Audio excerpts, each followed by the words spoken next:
저희들이 내일이면 우리가 이제 마무리를 하게 됩니다. 또 우리가 2주 사실 짧은 시간이 아닌데 또 우리 성도님들께서 참 또 참여해 주셔서 감사를 드립니다. 이제 룻기 오늘은 이제 4장을 저희들이 살피게 됩니다. 4장. 그래서 그 1장은 이제 1장은 우리가 공간을 장소를 중심으로 좀 생각을 하시면 이제 1장은 이렇게 모압 지방에서 이제 룻과 그리고 또 나오미가 이렇게 베들레헴으로 이렇게 돌아오는 이제 과정들을 이제 1장에서 우리가 살펴봤습니다. 그리고 이제 2장은 이제 보아스의 밭입니다. 이 보아스의 밭에 이제 룻이 그 보리 이삭을 줍기 위해서 이제 오게 됩니다. 그리고 이제 그곳에서 이제 보아스를 만나게 되는 내용들이 이제 2장에 그 기록이 되어 있습니다. 그리고 또 이제 3장, 우리가 살피던 3장은 이제 타작마당이죠. 타작마당. 이제 타작마당에서 이제 또 한밤중에 이제 보아스와 룻이 이렇게 만나서 결국 이제 청혼을 하게 되고 기업 물을 자가 되어 달라 이렇게 청혼을 하고, 그리고 이제 보아스가 그 청혼을 이제 받아들이는 이제 내용들이 이제 3장에 기록이 되어 있습니다. 그러면 4장은 이제 장소가 어디로 바뀌는가?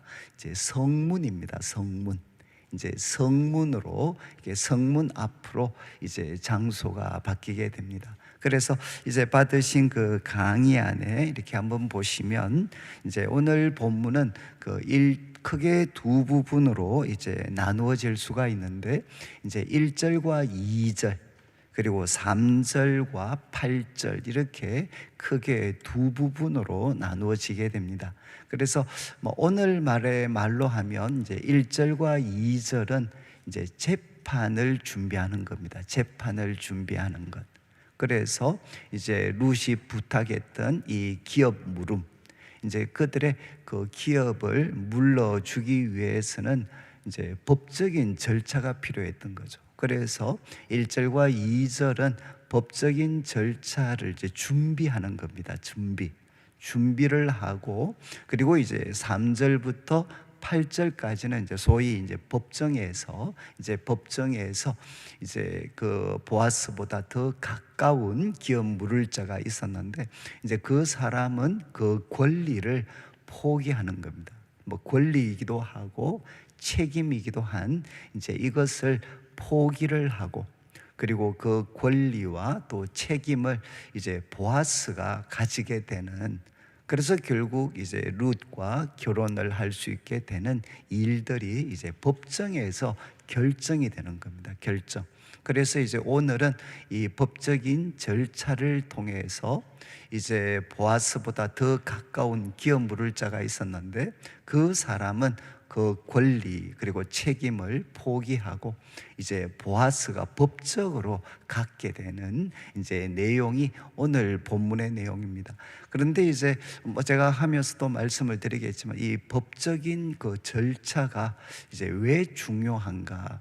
이제 이 법적인 절차가 없다면 그냥 두 사람의 그런 어떻게 보면 사랑의 이야기로, 또 서로가 서로를 도와주는 그런 이야기로 좀 끝이 날 수 있습니다. 그런데 우리가 내일 살펴보게 될 이제 9절부터 시작을 해서 12절까지 내용을 한번 그냥 강의안을 한번 보시면, 이제 다음 주에 내일 살필 내용은 이 법적인 그 결정에 의해서 이제 보아스와 룻이 결혼을 하게 됩니다. 그런데 이제 여기서 보아스와 룻이 결혼을 할 때 이제 가장 중요한 것은 뭔가 하면 장로와 백성들이 이렇게 축복을 한다는 거죠. 축복.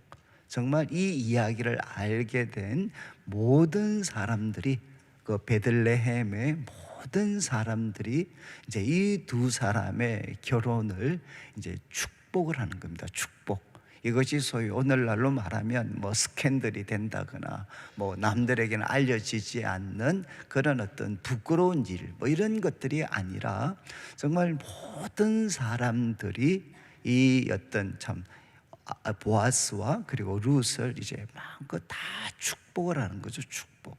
이 모두의 축복이 되려면 이제 무엇이 필요한가?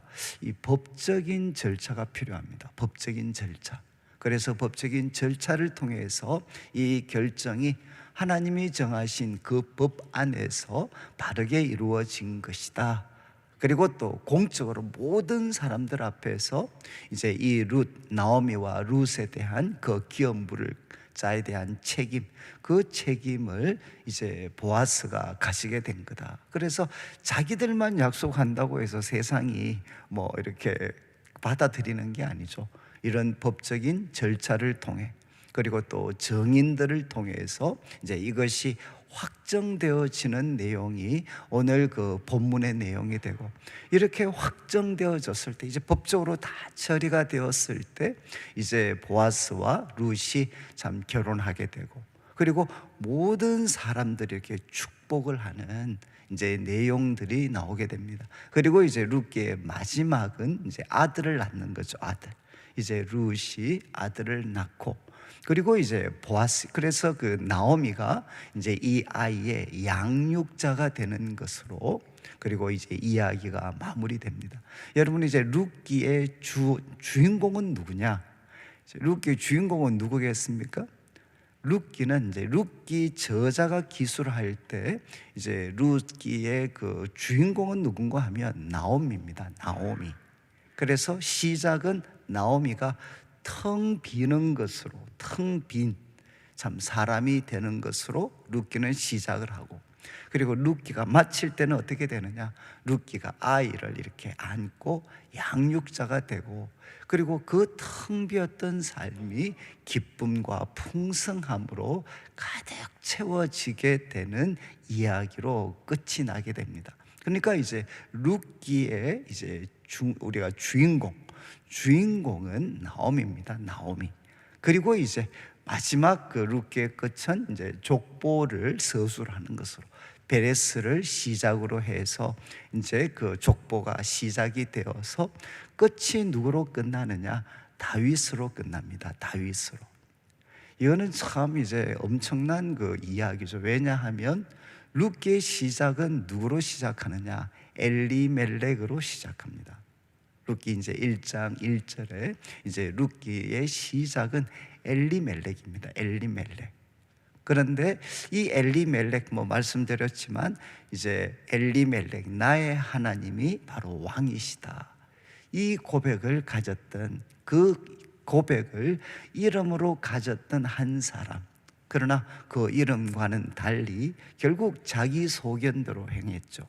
그래서 그 삶이 참 텅 비게 된, 이것은 결국 사사시대를 보여주는 겁니다. 사사시대. 하나의 사사시대 단적인 그런 모습이죠. 이름은 나의 하나님은 왕이신데 전혀 그 하나님을 모시고 살지 않고 자기 소견대로 살았을 때 텅 비었던 한 사람. 그러나 이제 그 사람의 끝, 그 사람이 바로 하나님께로 참 돌아왔을 때 끝은 무엇으로 끝나느냐? 다윗으로 끝납니다. 다윗으로. 바로 참 그들이 하나님 앞에 돌아오고, 그리고 하나님께서 정해놓으신 방법으로 믿음으로 그 삶을 새롭게 구축했을 때 결국 이제 그 이야기의 끝은 다윗이 되어서, 그래서 이제 룻기가 여러분 성경으로 보면 사사기, 룻기, 사무엘상 하잖아요. 그러니까 이제 룻기는 사사시대와 그리고 다윗으로 대표되는 이스라엘의 황금 시대죠. 이스라엘 그 왕국 시대의 길목에 위치한 것이 바로 이제 이 어떤 룻기입니다. 그래서 엘리멜렉은 이제 사사시대를 우리가 대표적으로 보여주는 것이라면, 그러나 정말 이렇게 그 고통 속에서도 하나님께 돌아와서 하나님께 모든 소망을 두고 자기 중심보다는 바로 헤세드, 그 어떤 가족에 대한 아니면 하나님 백성에 대한 그 헤세드를 지켰던 사람, 그 헤세드를 지켰던 사람에 의해서 이 혼란스러웠던 사사시대가 이제는 왕국, 다윗으로 대표되는 그 황금 시대로 이제 바뀌어져 가는 이야기가 사실 이 어떻게 보면 사랑 이야기죠. 사랑 이야기인 것 같지만 바로 이 평범한 일상생활 속에서 또 작은 사람들이 살아가는 그 평범한 삶 속에서 한 시대의 어둠이 끝나고 새로운 시대가 동트오르는 내용이 바로 이제 이 룻기가 됩니다. 룻기. 그래서 저희들이 이제 그 주제를 작은 사람을 위한 크신 하나님이시다. 제가 이제 이 말씀을 우리 성도님들과 이렇게 같이 나누는 것도 바로 뭐 비슷한 이유입니다. 비슷한 이유. 여러분, 지금은 이제 세상은 소위 권력을 갖고 있는 사람들, 아니면은 부를 갖고 있는 사람들, 이런 사람들이 모든 것을 좌지우지하는 것 같지만 여러분, 실상은 그렇지 않다는 거죠. 그것은 드러나는 현상이고, 지금도 하나님께서 역사를 주관하고 계시는 분이시라면 여러분, 한 어둠의 역사가 서서히 물러가고 새로운 그런 어떤 빛, 정말 새로운 시대가 이렇게 열려지는 것은 지금도 어떤 것 속에서 진행이 되느냐, 바로 작은 사람들이 하나님을 신뢰하고 나 중심적인 삶이 아니라 바로 이웃을 사랑하고, 그리고 하나님이 보여주신 것처럼 헤세드, 이 언약적인 사랑을 실천하면서 나 중심이 아니라 하나님과 다른 이웃들을 위해서 자신의 삶을 기꺼이 드리고 헌신하는 사람, 바로 이 사람들을 통해서 하나님은 어두운 시대가 물러가고 새로운 시대가 열려지도록 하나님이 이끌어 가신다는 겁니다. 그래서 저는 우리 성도님들께서 비록 우리들의 삶은 우리가 찬양, 우리가 지금 충만이라는 찬양인데 이제 정말 유명하지도 않고, 그리고 때로는 어렵기도 하고, 그리고 정말 참 평범하기 한이 없는 그런 삶의 모습일 수 있지만, 그러나 내가 오늘 바로 내 삶 속에서 나 중심이 아니라 하나님과 우리가 섬기는 사람들을 우선시하는 삶을 살게 되면 바로 거기에서 우리는 다 알지 못하죠. 그러나 룻기를 통해서는 그림을 그릴 수가 있습니다. 우리가 오르바가 아니라 룻의 길을 선택하고, 그리고 엘리멜렉이 아니라 나오미처럼 다시금 하나님께 돌아오고, 그리고 또 오늘 우리가 살피는 이제 불성실한 그런 어떤 기업 물을 자가 되지 않고 보아스처럼 신실한 기업 물을 자가 될 때, 그래서 우리들의 이웃을 외면하지 않고 그들을 위해서 기꺼이, 하나님이 바로 사랑하라고 하셨으니까 기꺼이 그 짐을 짊어지는 이런 사람들을 통해서 여러분, 이 세상에 바로 하나님의 나라가 임하게 된다는 겁니다.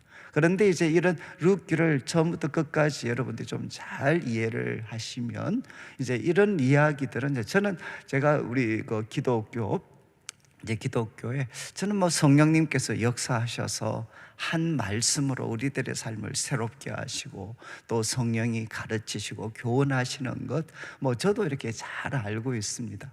그러나 우리들이 갖고 있는 한계 때로는 제약이 될 수도 있어요. 저는 우리 한국교회가 그동안 설교를 너무 이제 어떻게 보면 이렇게 좀 파편적으로 설교를 했어요. 파편적으로. 그러니까 룻기를 우리가 설교를 하게 되면 룻기가 돌아온다거나, 아니면 하나님의 날개 아래 보호를 받으러 왔다거나, 아니면은 이런 어떤, 그리고 마지막에 참 7 아들보다 귀한 자부, 정말 참 이 며느리를 가장 힘들게 하는 사람이 룻이죠. 그래서 7 아들보다도 더 나은 귀한 자부라든가, 어버이날 가장 핵심적인 설교 본문 중에 하나잖아요. 그런데 이런 것들이 다 귀한 거지만 파편적으로 따로따로 쪼개져서 우리 성도들 속에 이렇게 머릿속에 있으니까 막상 이 말씀을 처음부터 끝까지 쭉 여러분들이 이해를 해 두시면, 내가 때로는, 여러분 우리도 나오미와 같이 텅 빈 상태가 있잖아요. 그러면 때로는 우리가 혼란스럽죠. 내가 지금 하나님 앞에 돌아간다고 해서 뭐가 달라지나? 여러분, 이런 질문이 생길 수 있지 않습니까? 그리고 우리 주위에 있는 사람들한테 정말 나오미와 룻처럼 삶이 완전히 망가진 분들이 얼마나 많습니까? 나라도 책임져 줄 수 없고 누구도 책임져 줄 수 없는 그런 절망적인 상황에 놓여 있는 분들이 있습니다. 그러면 그분들한테 과연 우리가 하나님께 돌아와라, 이런 말이 잘 입에 떨어지지 않잖아요. 그러나 룻기를 보면 여러분, 시작과 끝, 참 한 절망에 빠졌던 여인 2명의 과부가 하나님께 돌아와서 그들의 삶이 어떻게 펼쳐지고 회복이 되는가, 이거를 보고 나면 지금이라도 돌아오면 하나님께서는 새로운 희망을 우리에게 허락하실 수가 있겠구나 하는 것들을 우리가 정말 확신을 갖게 되는 거죠. 때로는 또 우리들의 삶이 여러분 보리삭을 줍는 그 룻과 같을 수가 있습니다. 여러분, 참 내가 하는 일이 너무 초라할 것 같잖아요. 그렇지만 우리가 하나님께 붙어 있으면 여러분, 그곳이 바로 보아스를 이거는 결혼의 문제가 아니죠. 그곳에서 보아스와 같은 놀라운 내 삶을 하나님이 채워주시기 위해서 보내주신 사람들을 만날 수가 있습니다. 그래서 정말 그곳에서 내가 일하는 평범한 그 보리삭을 줍는 곳에서도 놀라운 사건이 일어날 수 있죠. 그러려면 내가 도대체 어떻게 해야 되나? 그러면 여러분, 정말 우리들의 삶의 현장이 그 보리삭을 줍는 참 이 어떤 보아스의 밭이 될 수 있는 거죠. 그러면 나 하나하나의 행동들, 그리고 나를 둘러싼 사람들의 한마디 한마디 말들이 내 삶의 질을 바꾸어 놓을 수가 있습니다. 그러니까 우리가 이제 이런 특별 새벽 기도회나 하나님의 은혜를 받게 되면 일어나는 가장 큰 변화는 무엇이냐? 우리들에게 주어진 순간, 우리가 서 있는 이 상황이 얼마나 귀하고 놀랍고 무궁무진한 가능성이 있는 곳인가 하는 것을 깨닫게 되는. 그래서 은혜를 받으면 어떻게 되느냐? 주어진 순간에 집중할 수 있는 믿음과 소망과 사랑을 가지고 지금 주어진 시간에 집중할 수 있는 그런 힘이 생기는 거죠. 그리고 이제 우리가 삼장 같은 곳이 될 수도 있습니다.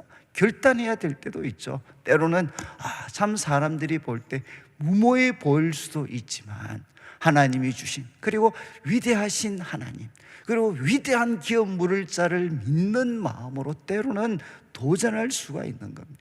그리고 그때 우리가 할 말을 위해서 끊임없이 생각하고 묵상하고. 여러분, 참 저는 죄송한데 우리 기독교는, 제가 이런 말을 하시면 좀, 기독교는 여러분 사람을 맹목적이고 그냥 이상한 사람 만드는 거 아닙니다.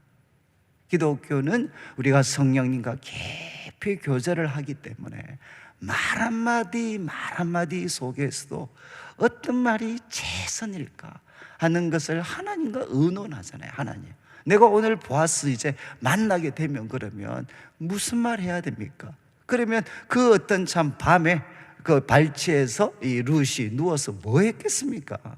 그건 하나님과 대화했겠죠. 결국은 하나님, 제가 어머니 하나님이 나의 하나님이 되셨는데, 하나님, 내가 지금까지 이거 만나게 하신 거, 나는 신앙에 그런 깊이가 없기 때문에 잘 모르지만 분명한 것 하나님이 인도하신 것 같습니다. 그러면 제가 무슨 말 해야 되겠습니까?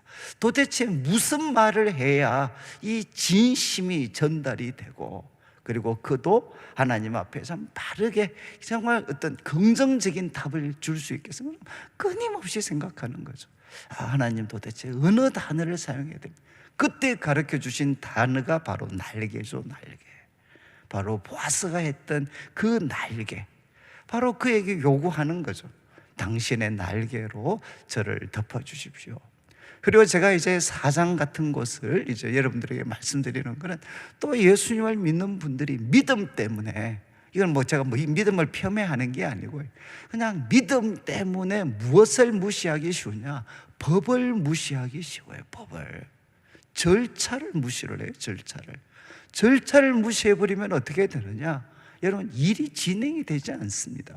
믿음 속에는 무엇도 포함이 되어야 되느냐?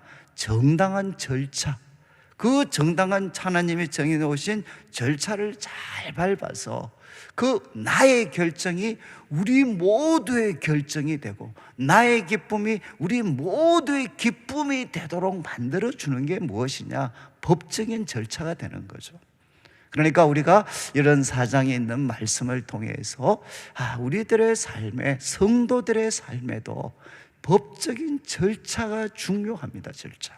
그래서 이런 부분들에 잘 도움을 받아야 되는 거죠. 우리가 4장 말씀 잠깐 한번 보시면 이제 1절부터 2절은 보아스가 이제 법적인 절차를 준비하는데, 1절을 보시면 이제 보아스가 성문으로 올라갑니다. 그리고 제가 강의 안에 적은 것처럼 이제 이 성문은 고대 사회 이제 소통과 왕래의 중심지였습니다. 그림이 그려지시죠?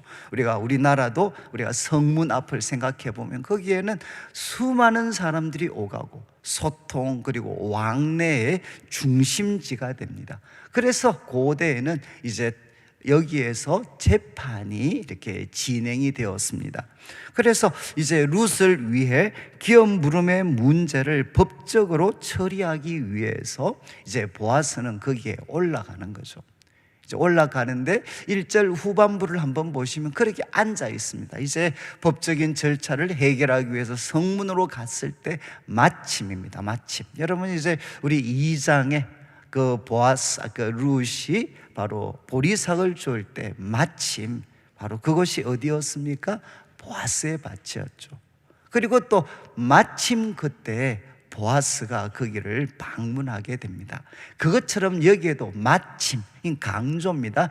보라, 보아스가 말하던, 보라, 보아스가 말하던 그 기업 물을 자가 지나가고 있었습니다. 여러분, 요즘은 이렇게 휴대폰이나 이런 것들이 있어서 즉각적으로 찾아서 연락을 취할 수 있지만 고대 사회는 그렇지 않죠. 그러니까 그 다음날 이 기업 물을 자를 만난다는 것은 사실은 또 별도의 많은 노력이 필요했을 수 있는데, 이제 보아스가 성문에 있을 때 그 기업 물을 자가 지나가고 있었습니다. 그래서 보아스가 그를 급하게 부르는 거죠.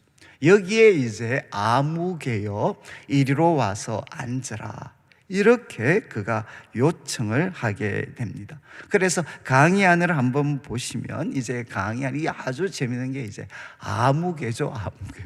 원문에 아무개가 이렇게 되어 있는 건 아닙니다. 그런데 이제 아무개, 이름이 나오지 않습니다. 이름이 기록되지 않는, 이렇게 뭐라고 할까요?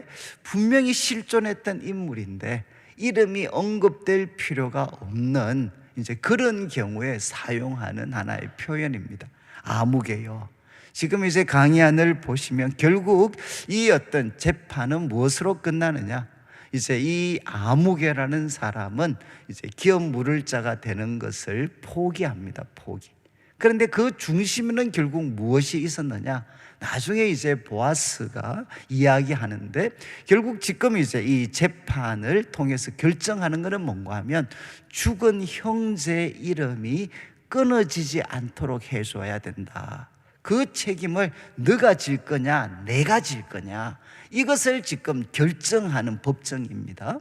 그러니까 이 결국 아무개라고 기록된 이 사람은 이제 엘리멜렉, 그리고 또 그 아들이었던 말론, 죽은 자들의 이름이 끊어지지 않게 하는데 결국 이 사람은 아무런 관심이 없었습니다. 그 책임을 외면하게 되죠. 그래서 어떤 주석가들은 이렇게 이야기했습니다. 하나님이 정해주신 바로 남의 이름이 끊어지지 않게 하는, 거기에 관심이 없는 자는 자기 이름도 끊어졌다. 그래서 여기에 정말 이제 어떤 이 책임을 기꺼이 감당했다면 그도 하나님 역사에 한 사람이 될 수 있었을 거고 아마 정당하게 그 이름이 기록이 됐을 겁니다. 그러나 이제 그 책임을 외면했을 때 그도 성경에 뭐라고 등장하느냐? 이름으로 등장하는 게 아니라 아무개요 라고 등장하게 된다는 거죠. 저는 이제 여러분들이 좀 편히 그렇긴 한데, 우리들 자신을 위해서 사는 것이 가장 행복하고 영원하고 의미가 있는 것처럼 세상은 이야기를 합니다. 그러나 여러분, 세상에서도 결국 이름이 나는 사람들은 누구죠? 많은 경우는 최고의 성공을 누린 사람도 있지만, 여러분, 평범해도 바로 우리 주위에 있는 사람을 위해서 그들의 이름을 끊어지지 않고 그들의 삶이 끊어지지 않도록 돕고 격려하는 사람들, 여러분, 그들의 이름이 사실은 더 유명이라는 건 이름이 남는 거잖아요. 이 사람은 결국은 이름이 남지 않습니다. 저는 우리 성도님들께서 모르겠습니다. 우리가 하나님을 믿고 하나님이 우리에게 주신 분명한 계명은 무엇이냐? 하나님을 사랑하고 이웃을 사랑하는 겁니다. 내 몸같이. 이것이 결국 무엇이냐? 유명해지는 길이죠. 내 이름이 아무개로 등장하지 않고 내 이름이 보아스로 남을 수 있는 그 길을 걸어가는 겁니다. 그래서 지금 이 사람에게 아무개여 하고 여기에 앉으라는 거죠. 이제 법적인 처리를 위해서 그 사람을 부르게 됩니다. 그리고 2절을 보시면 이제 2절에 이렇게 기록합니다. 보아스가 성읍 장로 10명을 청하고 여기 앉으라 이렇게 부탁을 합니다. 여기 이제 장로들은 여러분 그 성읍의 문제들을 이제 강연을 보시면 책임지는 지도청 인사들이겠죠. 그 베들레헴에 이제 성읍의 여러 가지 현안들, 또 개인적인 민사 문제, 이런 것들을 책임지는 아마 지도청 인사들이었습니다. 그리고 10명은 대부분의 학자들이 생각하는 것은 법적 판단이 유효하게 하기 위해서 필요한 인원이었을 거다. 그래서 이 법적인 결정이 유효하게 내려지도록 최소한의 필요 인원이 이 10명이었지 않겠는가? 그래서 이제 10명의 사람들, 우리로 말하면 꼭 배심원 같은 사람들이 되겠죠. 이분들을 이제 모시게 됩니다. 그리고 또 누가 등장을 하느냐? 2절 후반부에 보시면 이제 여기 앉으라고 했는데 이들로 끝나는 게 아니고 또 이 장로들과 백성들이 등장을 하게 됩니다. 백성들. 그래서 4장 4절, 9절, 11절을 보시면 4장 4절과 그리고 또 4절을 한번 보시죠. 내가 여기 앉은 이들과 내 백성의 장로들 앞에서, 여기에는 이제 백성들, 그리고 또 9절에도 그리고 11절에도 이제 보아스가 장로들과 모든 백성들이라고 이야기하죠.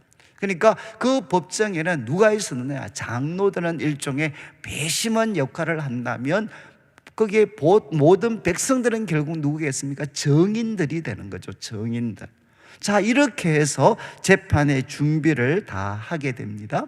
이 보아스가 이제 성문에 앉아 있고 그리고 기업 물을 자를 부르고 그 다음에 이제 장로들을 바로 배심원, 재판관으로 세우고 그 다음에 백성들을 정인들로 이렇게 세웠습니다.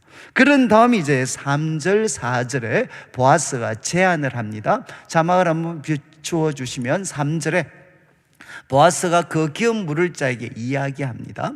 모압 지방에서 돌아온, 이제 결국 여러분이 이게 법적으로 잘 처리하려면 결국 이렇게 지혜가 필요하죠. 지혜가. 그래서 지금 보아스가 이 자기보다 더 가까운 기업 물을 자에게 진실을 이야기를 하죠. 한번 보시면 기업 물을 자에게 이야기합니다. 모압 지방에서 돌아온 나오미가 우리 형제 엘리멜렉의 소유지를 팔려고 한다.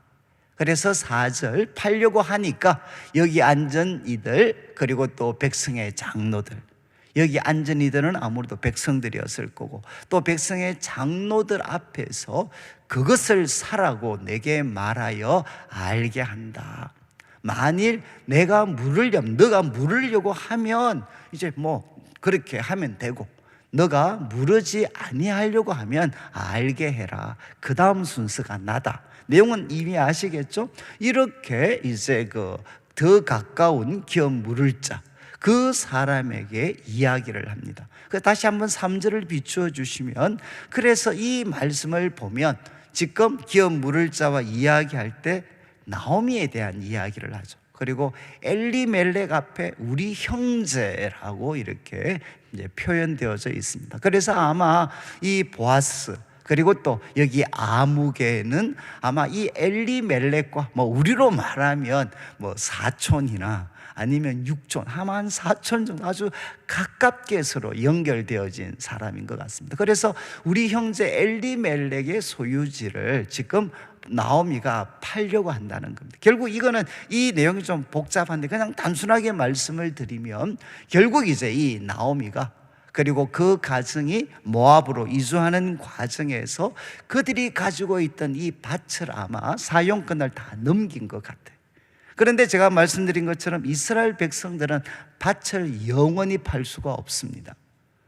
영원히 팔 수가 없고 최소한 희년이 되면 돌려줘야 되고, 그리고 그 전에 되찾으려면 희년까지 남은 기간에다가 한 해 수확량을 곱하면 그 땅값이 나옵니다. 그래서 그 땅값을 본인이 물으거나 아니면은 가까운 친족이 물러주면 다시금 그 밭을 이제 소유하게 되죠. 소유하게. 지금 제가 이제 말씀을 드리는 것은, 결국 이제 이 나오미가 이 소유권을 팔았기 때문에 이 소유권을 누가 되찾아 주는 것을 지금 부탁을 하는 겁니다. 자, 그런데 이제 4절에 너가 기업 물을 자가 되라 라고 했을 때 5절을 한번 보시죠. 5절을 보시면 4절 제일 마지막을 보시죠. 4절 제일 마지막을 보시면 이렇게 했을 때 그가 뭐라고 대답합니까? 내가 물으겠다는 거죠. 가까운 이 사람이 내가 물으겠다는 겁니다. 그래, 내가 할게, 내가. 이렇게 이야기를 합니다. 왜 이 사람이 이런 이야기를 했을까요? 나오미는 자식이 없습니다. 홀로 되어 있죠. 남편도 없고 자식도 없어요. 그러니까 이 나오미의 밭을 자기가 물러주면, 여러분, 지금은 소유권을 나오미가 갖고 있겠지만 나오미가 죽게 되면 남편도 없고 아들도 없으니까 이 밭이 누구 것으로 편입이 돼버리겠습니까? 자기 것으로 편입이 되죠. 그러니까 그래, 이 죽은 엘리멜렉의 밭을 너가 사라. 그렇게 했을 때 이 사람이 기꺼이 그래, 내가 할게, 이렇게 동의를 하는 겁니다. 그런데 이어지는 말씀을 보시면 이제 4절입니다. 4절. 이렇게 동의를 했을 때, 그 5절에, 이제 5절에 보아스가 좀 표현이 그런데 일종의 이제 그 역습을 하는 거죠. 역습. 뭐라고 역습하느냐? 야, 나오미의 밭에서 내가 밭을 사면, 여러분, 나오미에게는 또 누가 있습니까? 소위 며느리가 한 사람이 있죠. 그래서 그 어떤 엘리멜렉의 밭은 동시에 죽은 아들의 밭이기 때문에 너가 나오미의 밭에 이것을 살려면, 나오미가 죽으면 자동적으로 너의 것이 되는 게 아니라 죽은 자의 안에 모함 여인이 있다는 겁니다. 이 여인을 너가 책임을 져야 된다. 그래서 모함 여인에게서 사서 죽은 자의 기업을 그의 기업으로 세워야 된다. 이게 무슨 뜻이겠습니까? 여러분, 나오미만 있다면, 나오미가 죽으면 자기가 물러준 이 땅이 자기 것이 될 수 있습니다. 그런데 누가 있죠? 룻이 있습니다. 룻이. 여러분, 아버지의 기업은 아들의 기업이잖아요. 그러니까 이 나오미의 밭은 동시에 자부의 밭인데, 바로 어떻게 해야 되느냐? 그렇게 하려면, 이 기업을 살려면 너가 바로 이 자부 룻을 책임져야 된다는 거죠. 책임져야 되고, 그리고 이 밭, 네가 나중에 물러주는 밭은 결국 누구 밭이 되느냐? 룻, 너와 룻 사이에 낳는 아이의 밭이 되어서 너희 가문의 밭이 되는 게 아니고 엘리멜렉의 가문, 엘리멜렉 가문의 밭이 되는 거다. 이렇게 그에게 설명을 해요. 그래서 5절 마지막이 그겁니다.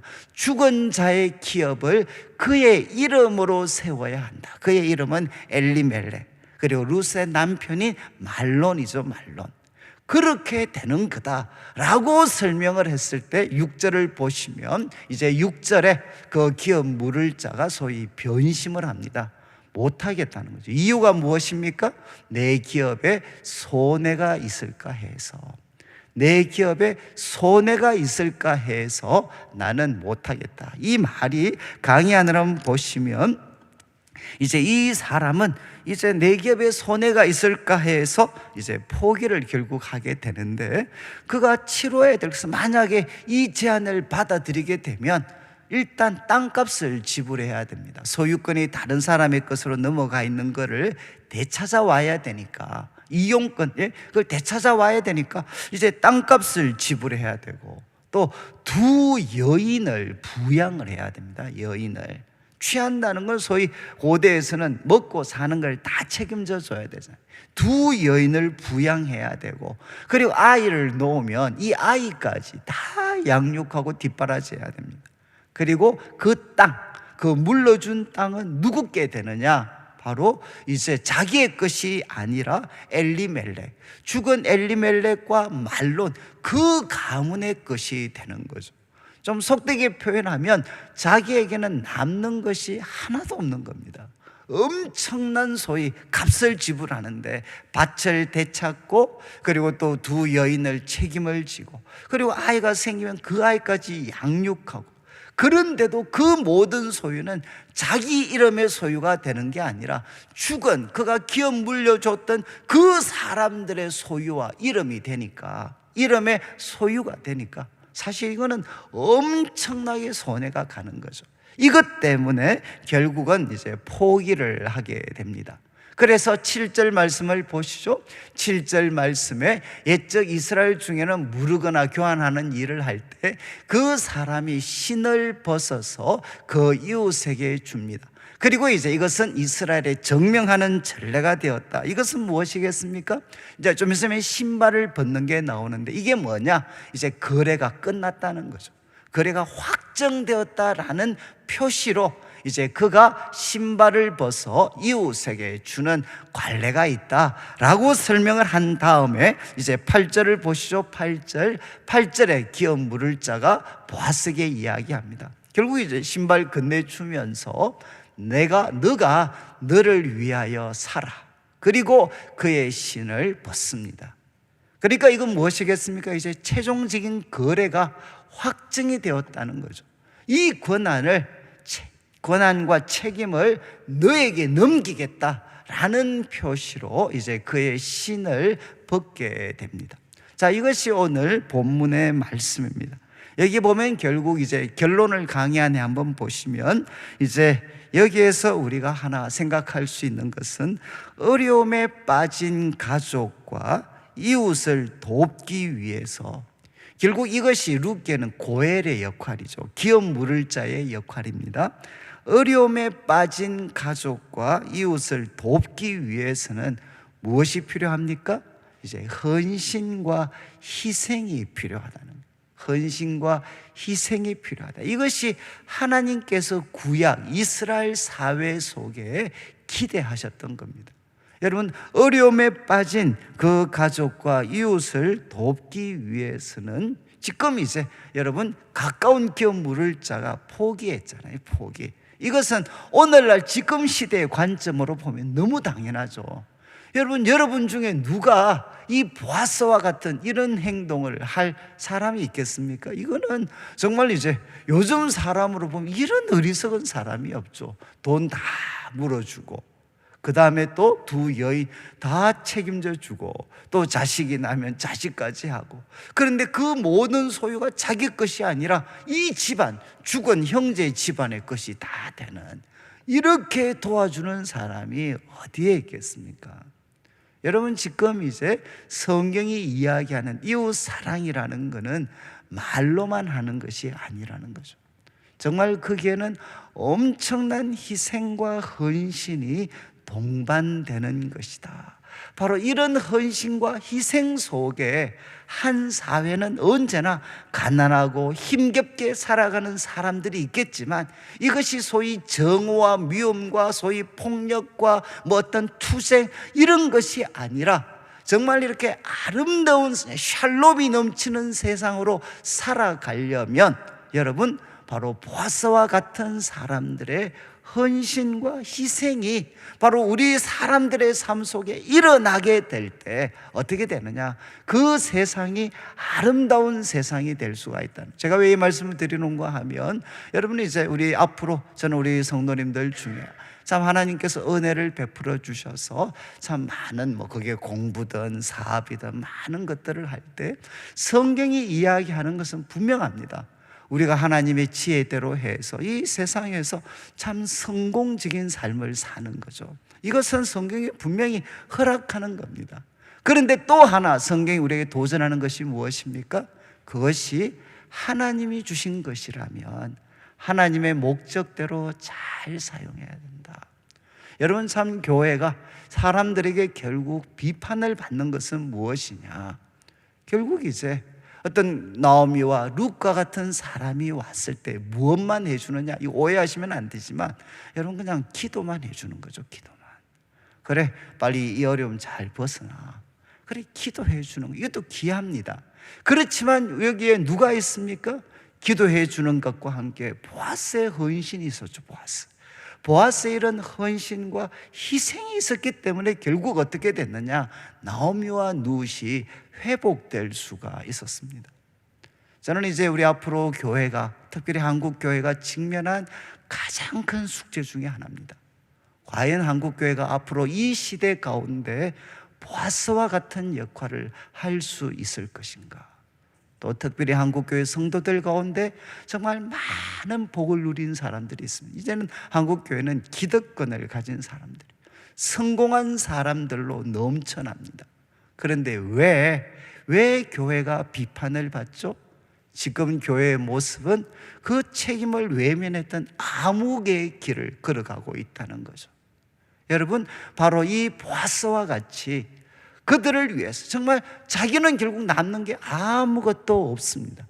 모든 것을 그냥 들여서 어떻게 보면 헌신하고 희생하는 건데, 자기는 엄청난 손해를 감수하지만 바로 이게 있기 때문에. 그래서 참 유명한 말씀이 있습니다. 우리가 고린도 후서에 보면, 여러분, 하나님의 아들이신 그리스도가 우리를 위해 가난한 자가 되셨습니다. 그래서 결과가 어떻게 됐느냐? 가난한 우리가 바로 부요한 자가 되었다는 것. 그래서 칼빈은 뭐라고 이야기했느냐? 우리는 얼마만큼 높아졌느냐? 그리스도가 낮아지신 만큼 우리는 높아졌다는 겁니다. 여러분, 하나님이 우리를 높이시기 위해서 위에서 말만 하신 게 아니고 그 부요하신 그리스도가, 하나님의 아들이 낮아지셔서 사람의 아들이 되었기 때문에 사람의 아들인 우리가 바로 하나님의 아들이 되었다는 거죠. 그래서 이거는 성경이 이야기하는 일관된 원칙입니다. 우리 주위에 있는 가난한 분들이 있습니다. 어렵고 힘든 분들이 있습니다. 그러면 얼마만큼 그분들이 회복될 수 있느냐? 우리가 포기하는 것만큼. 이해하시겠어요? 우리가 희생하고 우리가 포기하는 것만큼 상대방이 텅 비었던 삶이 채워질 수 있지, 가득 차 있는 내 삶은 그대로 두면서 텅 비어있는 이웃을 채울 수 있다는 것은, 이거는 말장난에 불과하다는 겁니다. 그래서 저는 이 말씀을 마치면서 두 가지인데, 하나는 뭔가 하면, 여러분, 하나님께서 참, 저는 제가 이게 서울에 있다가 대구에 오면 그래도 참 대구 분들이 참 이렇게 제일 큰 강점 중에 하나가 뭐냐, 우리 여자분들은 좀 싫어하실 수 있는데 오지랖이 넓어가지고, 이 남의 사람들 챙겨주는 거를 너무 좋아하고 잘하셨어요. 근데 그게 세상 사람들이 볼 때는 참 바보 같습니다. 어리석은 것 같습니다. 저는 참 제가 대구 와서 제일 감동받는 건 이겁니다. 서울에 있을 때는 소위 말해서 가족들에 대한 책임 별로 없잖아요. 떨어져 있는데. 그런데 정말 우리 부모님들을 위해서, 사랑하는 가족들을 위해서 정말 눈물겨운 헌신과 희생하시는 분들 참 이게 많이 계셔요. 많이 계셔. 그냥 세상 사람들이 볼 때는 어리석은 것 같고 바보 같죠. 그러나 여러분, 바로 그분들의 수고가 있기 때문에 우리들의 후손이, 여러분, 우리들의 후손이 바로 다윗처럼 될 수 있고, 그리고 여러분, 우리들의 이름이 하나님 나라에 가면 이 땅에서 떵떵거리면서 살았을지 모르지만 아무 개가 되지 않고, 여러분, 바로 보아스로 우리들의 이름이 불리어질 수 있습니다. 그리고 또 하나 말씀드린 것처럼 예수님이시죠. 예수님. 여러분, 예수님이 우리를 구원하시기 위해서 어떻게 하셨습니까? 말만 하신 게 아닙니다. 아무개처럼 한 게 아닙니다. 자기의 손해가 되는 것은 외면한 게 아닙니다. 그분은 우리를 위해 모든 것을 쏟아부으셨죠. 그래서 우리에게 회복이 있게 된 겁니다. 지금도 우리가 예수님을 바라보면 희망이 있는 것은 무엇이냐? 그는 보아스보다도 더 나은 기업 물을 자가 되시기 때문에 우리들의 삶이 아무리 망가진다 할지라도 거기에는 희망이 있습니다. 그리고 저는 우리 성도님들이 기업 물을 자이셨던 이 예수님의 도우심을 바라보면서 살아가되 할 수만 있다면 이제 우리들의 삶도 보아스처럼 남을 위해서 우리가 헌신하고 희생하고 끝까지 책임져 주는 그런 교회가 된다면 저는 우리 교회 성도들의 이름이 영원히 아무개로 끝나지 않고 그 이름이 빛나는 일들이 일어나게 될 것을 믿습니다.